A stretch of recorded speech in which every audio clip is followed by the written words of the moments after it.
नमस्कार, आप देख रहे हैं इंडिया टीवी। आपके साथ मैं हूं मीनाक्षी जोशी। राजस्थान चुनाव पर आज बीजेपी से बड़ी खबर आने वाली है।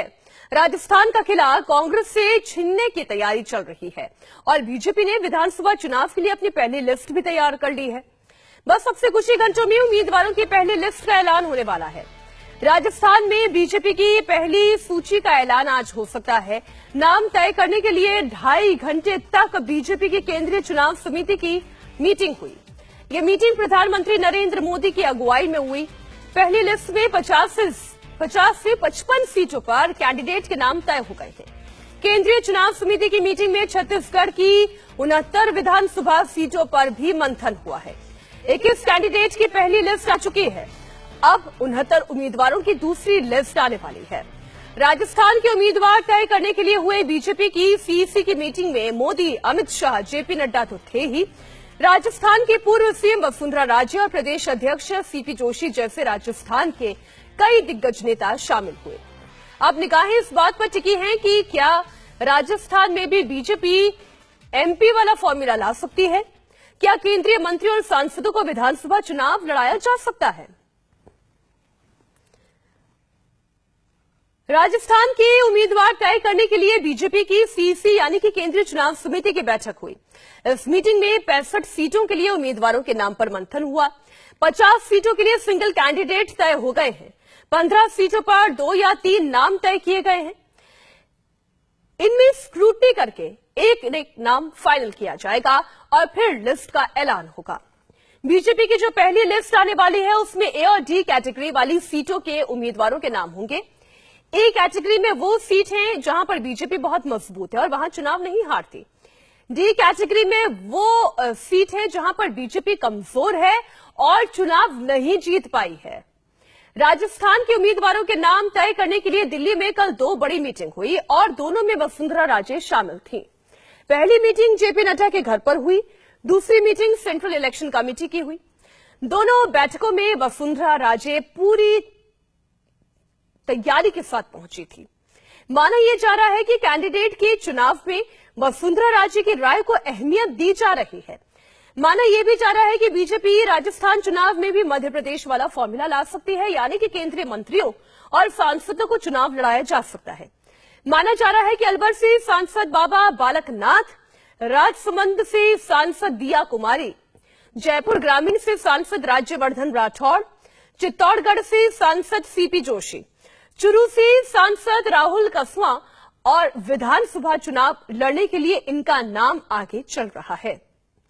इनमें एक अड़चन यह है कि वसुंधरा राजे को यह फॉर्मूला पसंद नहीं है और वसुंधरा राजे इस पक्ष में नहीं है कि केंद्रीय मंत्रियों और सांसदों को चुनाव लड़वाया जाए।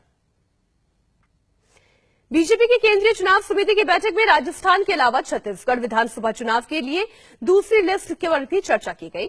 बैठक में 69 सीटों पर उम्मीदवारों के नाम तय कर लिए गए हैं। पहली लिस्ट आ चुकी है। अब दूसरी लिस्ट 2 या 3 दिन के अंदर जारी कर दी जाएगी। मीटिंग में यह भी फाइनल हुआ है कि कुछ सांसद भी चुनाव लड़ेंगे। बताया जा रहा है कि छत्तीसगढ़ में बीजेपी 6 सांसदों को चुनाव लड़ाने वाली है। पहली लिस्ट में दुर्ग से सांसद विजय बघेल, अब दूसरी लिस्ट में 5 और सांसदों के नाम इसमें शामिल किए जा सकते हैं। नरेंद्र मोदी नॉन स्टॉप चुनावी मोड में हैं। बिना थके, बिना रुके प्रधानमंत्री लगातार चुनावी राज्यों का तूफानी दौरा कर रहे हैं। कल दिन में मोदी ने तेलंगाना में हुंकार भरी और अब नरेंद्र मोदी आज एक बार फिर राजस्थान और मध्य प्रदेश के दौरे पर हैं। थोड़ी देर में प्रधानमंत्री मोदी राजस्थान के चित्तौड़गढ़ पहुंचेंगे। चित्तौड़गढ़ को करीब 7,000 करोड़ के डेवलपमेंट की सौगात देंगे।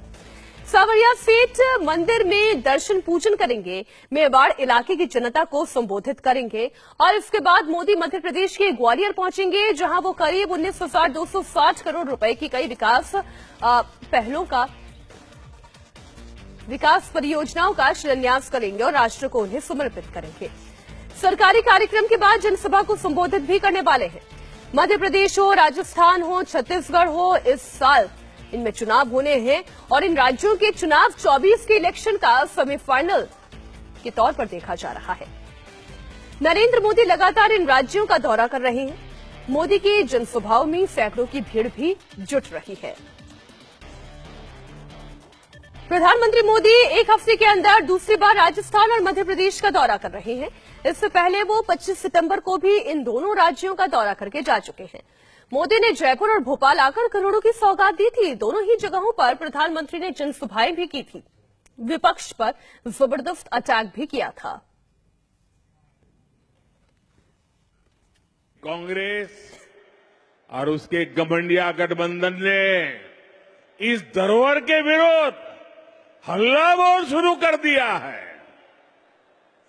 इन्होंने घोषणा की है कि ये सनातन को जड़ से मिटा देंगे, हमारी पहचान को मिटा देंगे।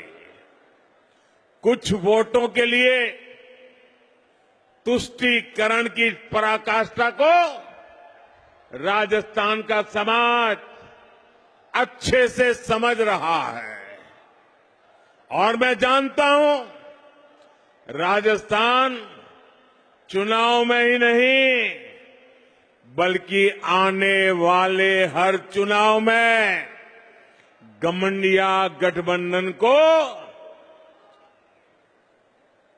इसका नुकसान उठाना ही पड़ेगा। वो जड़ों से उखड़ जाएंगे।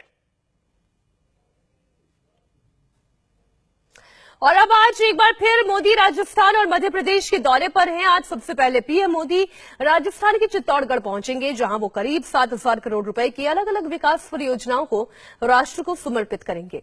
इसके बाद प्रधानमंत्री सांवलिया सेठ मंदिर में दर्शन करेंगे।